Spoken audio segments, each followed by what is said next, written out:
चुनाव आचरित परिवर्तन में आज चर्चा होगी कुल 5 राज्यों में शांतिपूर्वक संपन्न हुए चुनाव पर।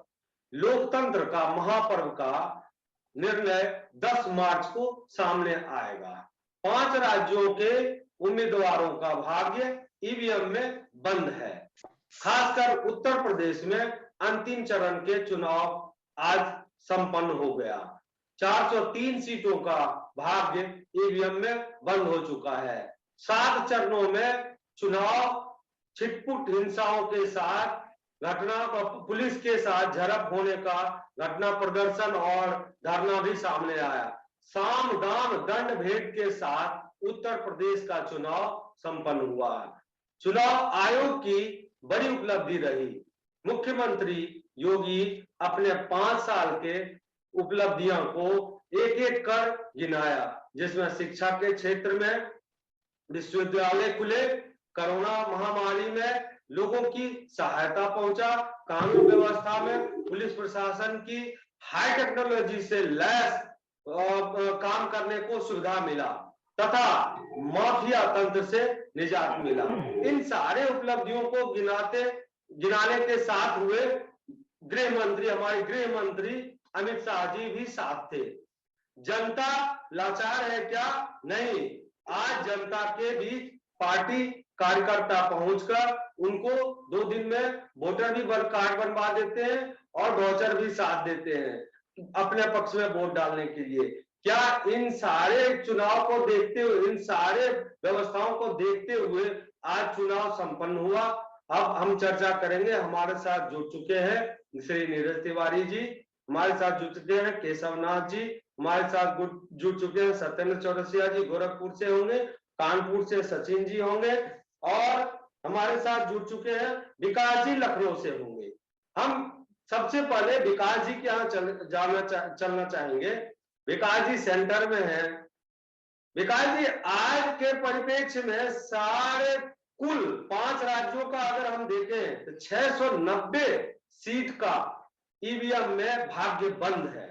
क्या इन सब पंडितों ने, जो विशेष चैनल का पंडित जो बैठते हैं और किसी को ताज पे बिठा देते हैं, किसी को बाहर फेंकते हैं, क्या इन पंडितों का भविष्य सच होगा? राजेश जी, जहां तक चुनाव की आज का माहौल है, आज सबसे पहले तो उत्तर प्रदेश में 7वें चरण की चुनाव संपन्न होने वाला है।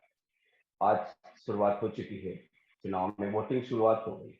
तो हम सबसे पहले उत्तर प्रदेश की अगर बात करें तो उत्तर प्रदेश में मुख्य मुकाबला भारतीय जनता पार्टी, समाजवादी पार्टी का है।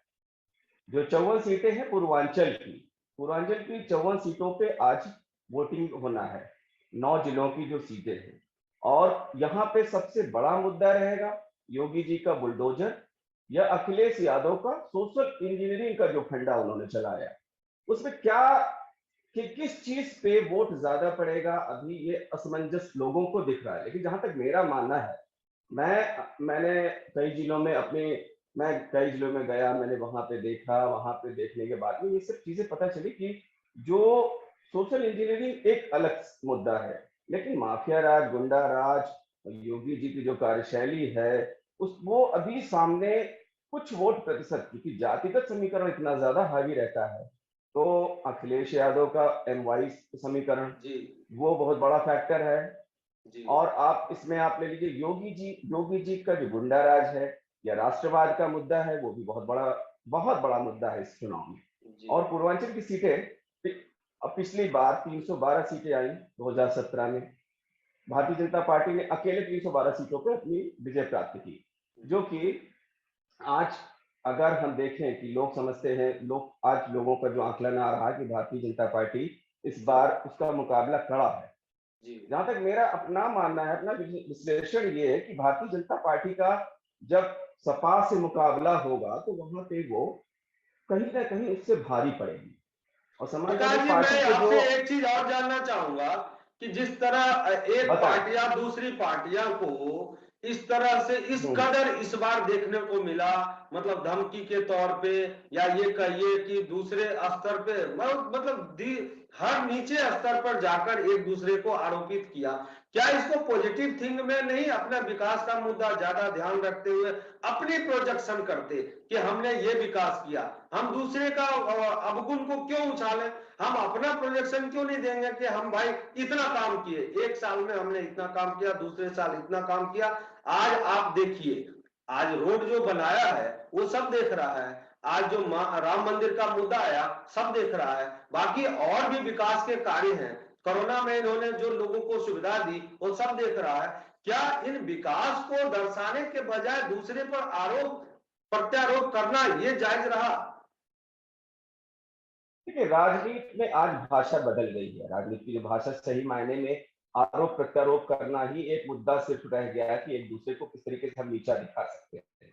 अभी आप यहाँ पे कई प्रत्याशी ऐसे हैं, मान लीजिए कि आप, मैंने देखा कि समाजवादी पार्टी की भाषा या उसका जो मुखिया, उनके मुखिया अखिलेश यादव की भाषा हो, वो तो अभी आपने पुलिस वालों को जो उनकी तंज देखा, किस तरीके से उसकी बात करने का तरीका था, या योगी जी को भी बड़े कठोर शब्दों में बोला जाता है कि योगी जी की भाषा कठोर है, लेकिन कभी उन्होंने पब्लिक को या किसी और को नहीं कहा। मैं किसी का पक्ष नहीं ले रहा हूँ, मैं किसी पार्टी विशेष से कोई हमारा जुड़ाव नहीं है।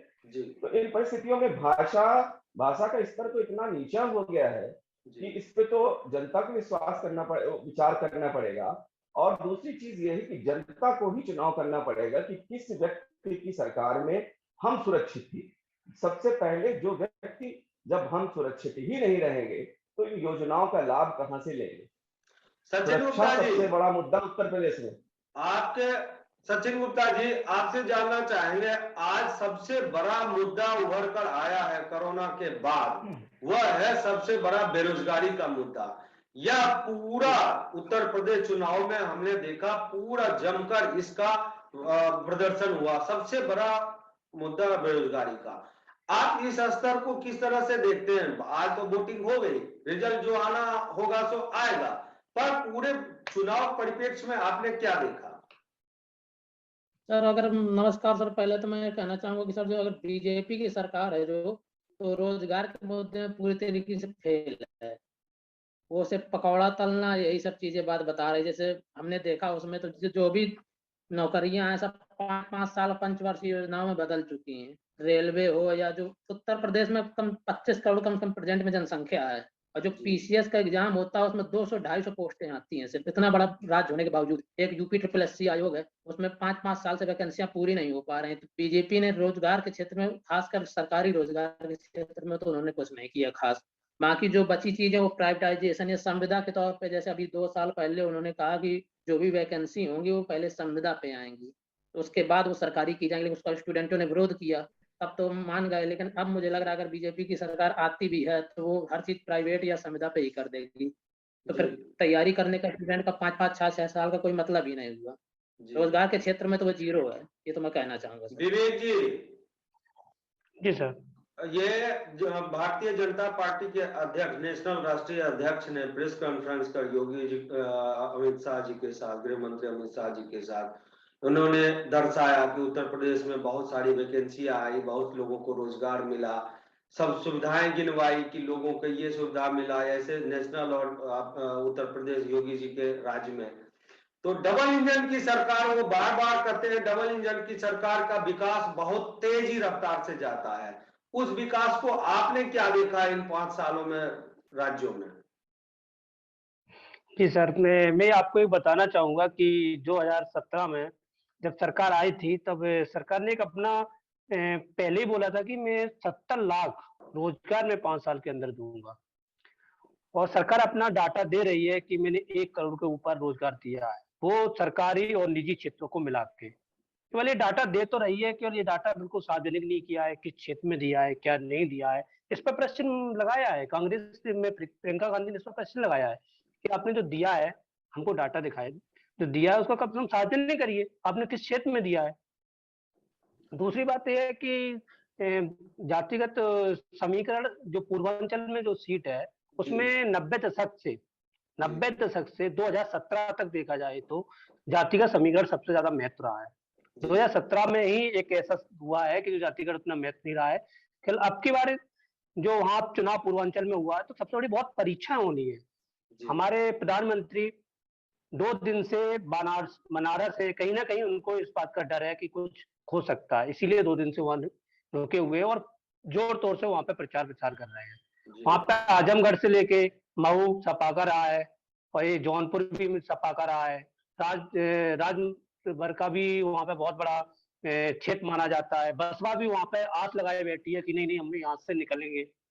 तो एक बहुत बड़ा वहां पे मुद्दा बनता है। देखो क्या होता है। नीरज जी, 10 तारीख को ही कुल मिलाकर जो चुनाव का परिप्रेक्ष्य रहा, मुद्दा हावी रहा, किसान का मुद्दा, जातिगत मुद्दा, फिर रोजगार का मुद्दा, ये सारी चीजें कुल मिलाकर रिजल्ट तो जो आना है आएगा।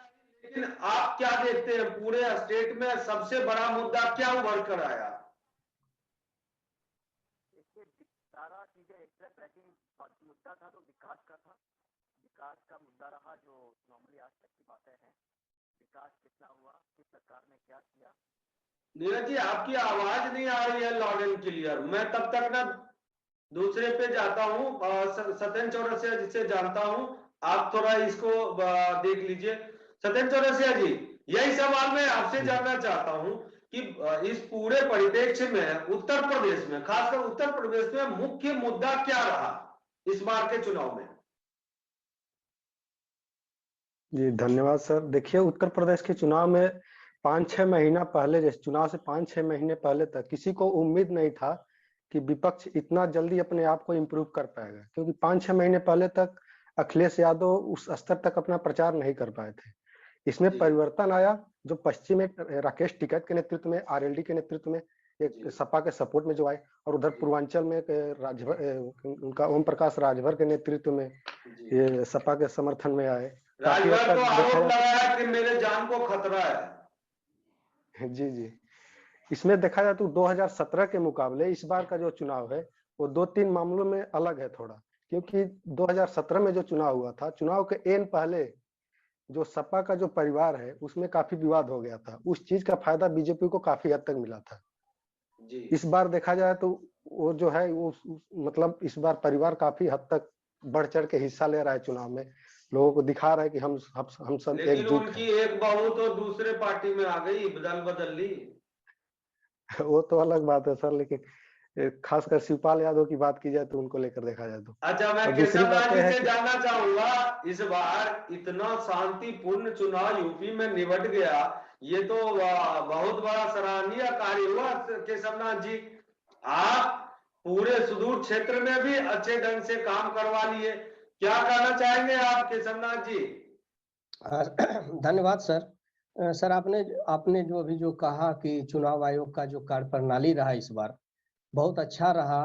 5 राज्य में चुनाव थे, उसमें कुछ राज्य पहाड़ी राज्य भी हैं, वहां भी शांतिपूर्ण ढंग से इस चुनाव को निपटाया गया। इसके लिए चुनाव आयोग को तो शाबाशी देना ही पड़ेगा। लेकिन चुनाव आयोग कुछ मुद्दों को लेकर वो फेलुअर है।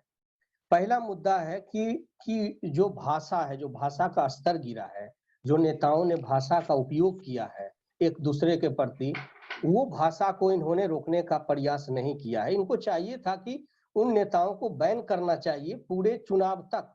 जो लोग धार्मिक मुद्दों को उठा रहे थे, जातिगत मुद्दों को उठा रहे थे, उनको बैन किया जाना चाहिए। जो गलत बयानबाजी कर रहे थे, जो मुद्दों से जनता को भटका रहे थे, तो इसलिए इन सब चीजों को लेकर चुनाव आयोग पर कुछ आक्षेप लग रहे हैं, जो कि सच्चाई है जी। लेकिन और यदि चुनाव की बात है कि साफ सुथरा चुनाव हुआ, तो इसके लिए शाबाशी देना पड़ेगा चुनाव आयोग को। नीरज जी, मीडिया का बड़ा चुनाव में, खासकर चुनाव में, और मीडिया पे आरोप भी लगता रहा है।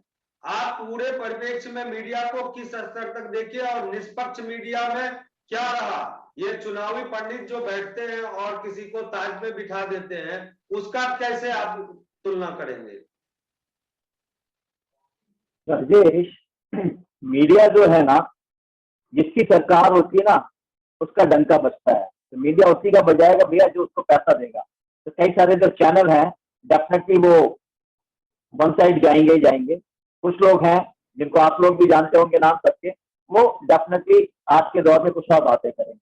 तो यहाँ पे किसी का नाम लेना उचित नहीं है, लेकिन एक हवा जो होती है ना मीडिया के थ्रू बनाई जाती है कि भाई हम जीत रहे हैं या वो जीत रहे हैं, तो यहाँ पे कहना ठीक है कि मीडिया अपना काम करता है, लेकिन पब्लिक को भी अपना काम करना चाहिए, सही जगह वोट देना चाहिए। अभी तो ईवीएम का चिन्ह जो है ना, वो कौन से रंग में निकलता है, भगवा में निकलता है या हरे में निकलता है, ये तो आने वाला वक्त बताएगा चिन्ह का रंग क्या है, क्योंकि अभी तो एक बोर्ड बदल लेकिन गया था। ऐसा तो भी देखा गया है कि पत्रकार के घरों से ही सरकार बनती है और बिगड़ जाती है, सरकार बनती भी है और बिल्कुल सरकार सही बिगड़ है, भी जाती है। बिल्कुल सही है, बिल्कुल सही है। ये तो हमने बहुत करीब से देखा है कि पत्रकार के घर से सरकार बनती है और पत्रकार के घर से चलती भी है।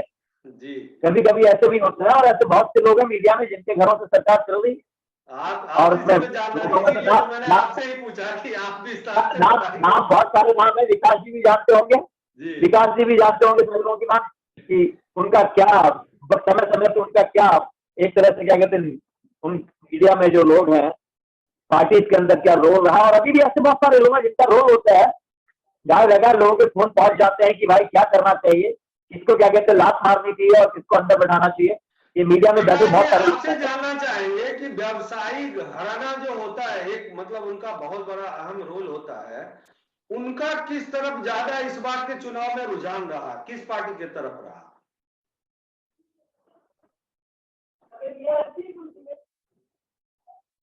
विकास जी करेक्ट विकास की आवाज आ है? रही है?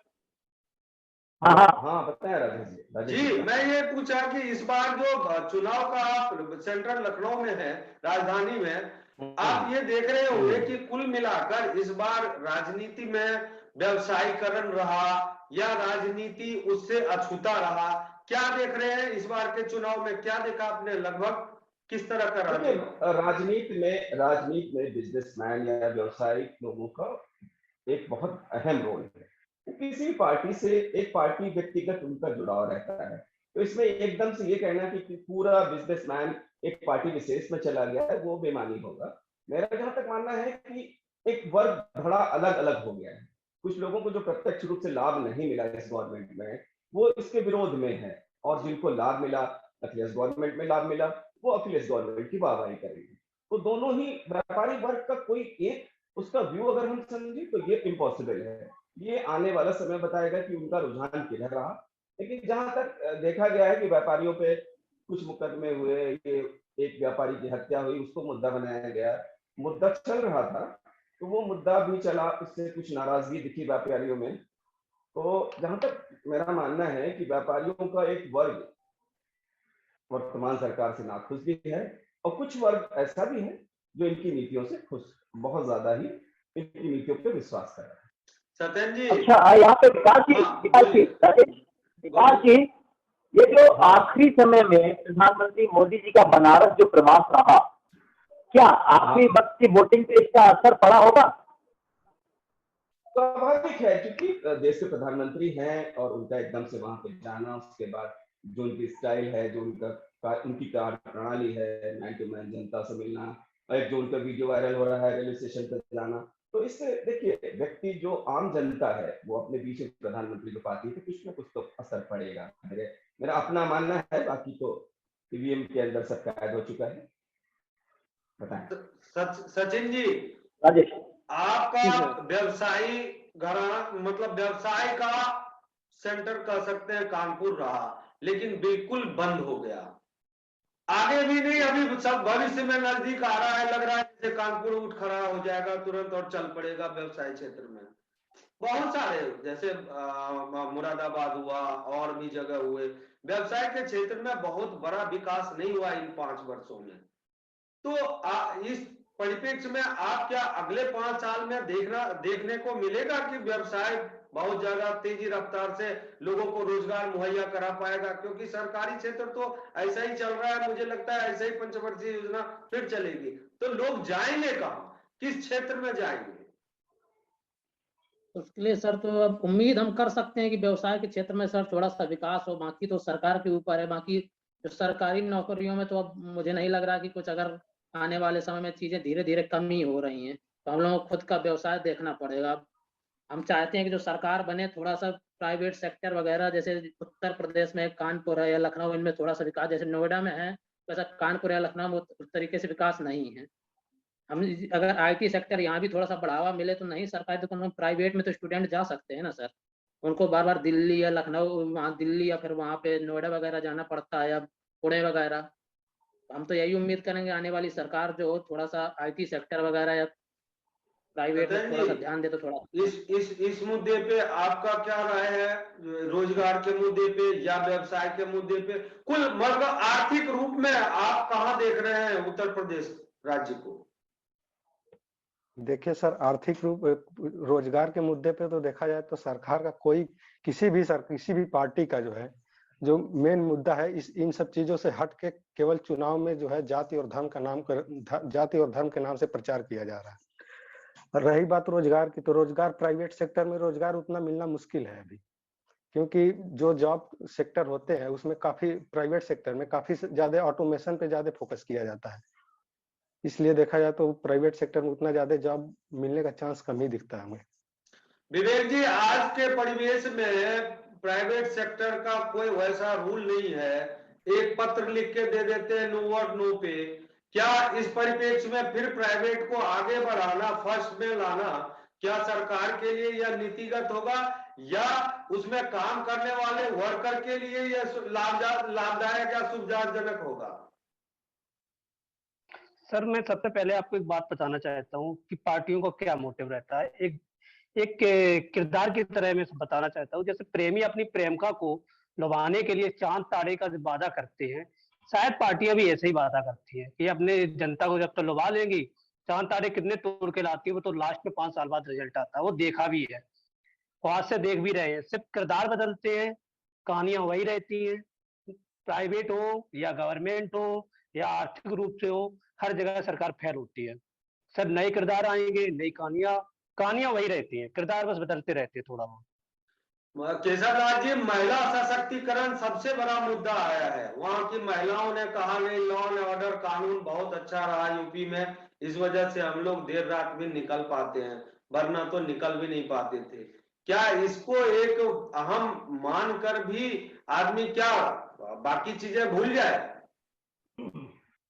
सर, सुरक्षा तो एक हर चुनाव में सुरक्षा एक बड़ा मुद्दा रहता ही है और होना भी चाहिए, क्योंकि सरकार का ये मोटिव तो होना ही चाहिए कि जो हमारी जनता है उसे हम सुरक्षा प्रोवाइड कर सके।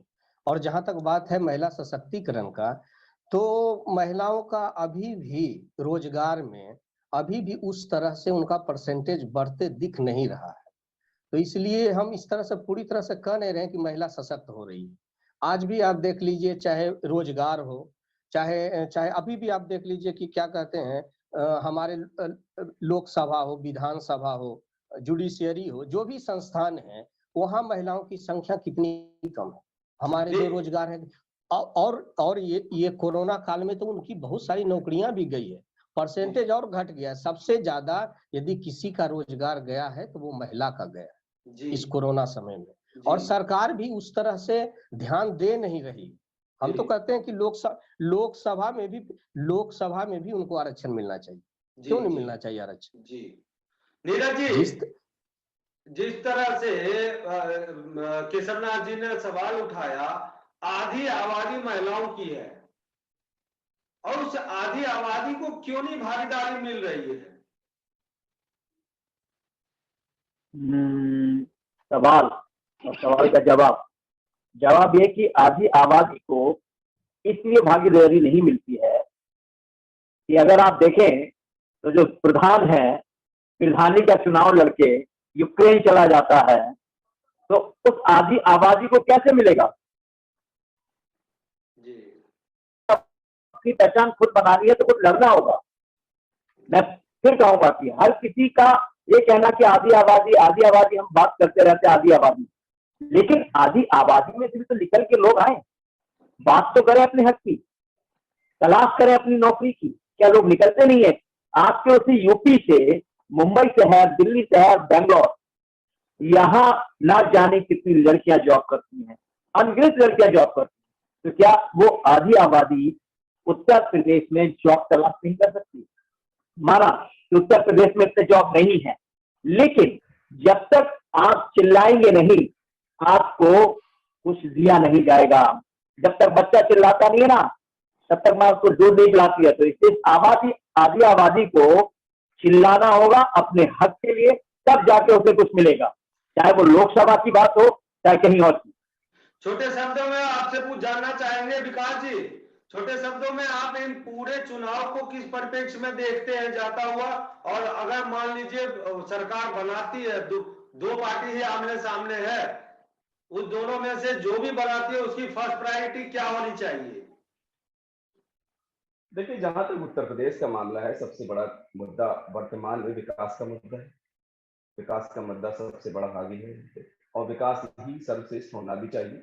ये सबका साथ सबका विकास, धर्म, जाति और जाति विशेष का तुष्टीकरण, ये सब चीजें, ये सब मुद्दे नहीं रह गए वर्तमान में। आज 5 साल से जो कोरोना, 3 साल से जो कोरोना से प्रदेश जूझ रहा था, उसमें सरकार ने स्टैंड किया तो है, इसमें दो राय नहीं है, और धीरे धीरे इसमें डेवलपमेंट भी होगा।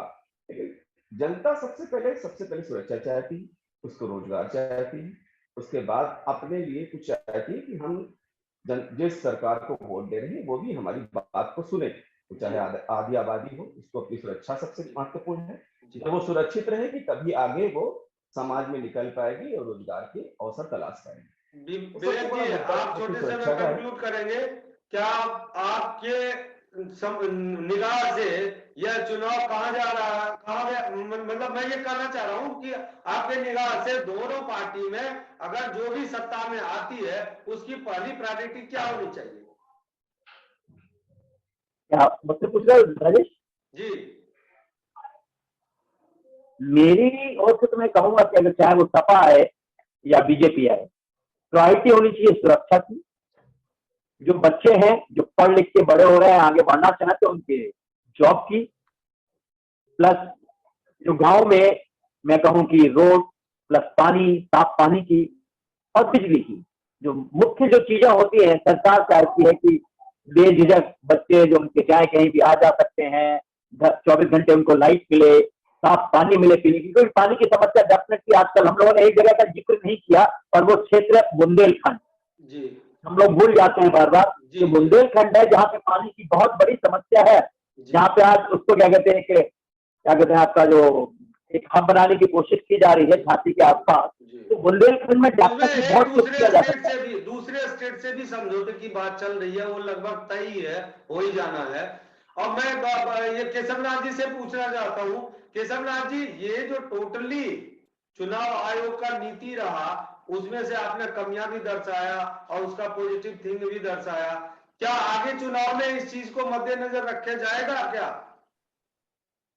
सर, बात ये है कि चुनाव आयोग के पास ऐसी कोई जादू की छड़ी तो है नहीं कि वो घुमाए और सब कुछ ठीक कर दे। नहीं, चुनाव आयोग का जमाना था जब नेता डरते थे चुनाव। सर, हम वही बताना चाह सर हम बताना चाह रहे हैं कि चुनाव आयोग उसको संविधान से जो कुछ मिला है और जो विधायिका कानून बनाती है उसमें वो बंधी रहती है। लेकिन बात है कि उन कानूनों में रहते हुए भी कुछ लोग, जैसे टीएन सेशन की बात आपने की, तो उन्होंने उसको दिखाया है करके।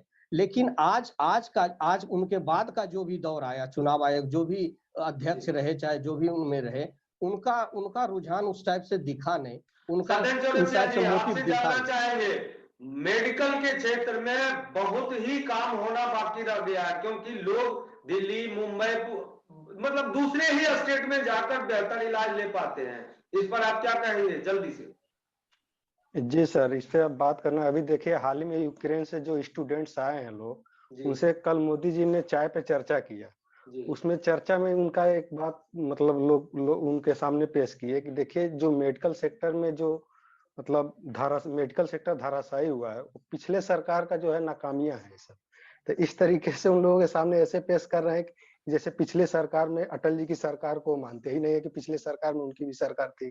कहीं कहीं देखा जाए तो मेडिकल सेक्टर में सुधार करने की बहुत जरूरत है। मुख्य मुद्दा तो सबसे बड़ा मुद्दा रोजगार का है, विकास का है, और महिलाओं का सुरक्षा। सचिन जी, मुख्य मुद्दा आपका यही रोजगार है या और कुछ भी है? दूसरा, अगर सरकार आए, दो सरकार में से एक को आना है, अगर आती है, बनती है सरकार, तो पहला प्रायोरिटी क्या हो? पहला तो सबसे पहले सर स्टूडेंटों को रोजगार होना चाहिए और सुरक्षा, समाज को सुरक्षा और रोजगार। हम स्टूडेंट है तो हम रोजगार की बात करें, जब रोजगार ही नहीं मिलेगा तो करेंगे क्या सर? शादी ब्याह भी नहीं होगा किसी का, बताइए। न जीवन आगे बढ़ेगा, या फिर पकौड़ा तले वही, या तो फिर चाय पिला दें, तो फिर कुछ करें। इस कार्यक्रम में हम तो यही आज इतना ही। विकास जी आप आए, बहुत बहुत धन्यवाद। सत्येंद्र जी आप आए, नीरज जी, धन्यवाद। सभी लोगों को बहुत बहुत धन्यवाद। आज कार्यक्रम में इतना ही, आगे फिर मिलेंगे। नमस्कार।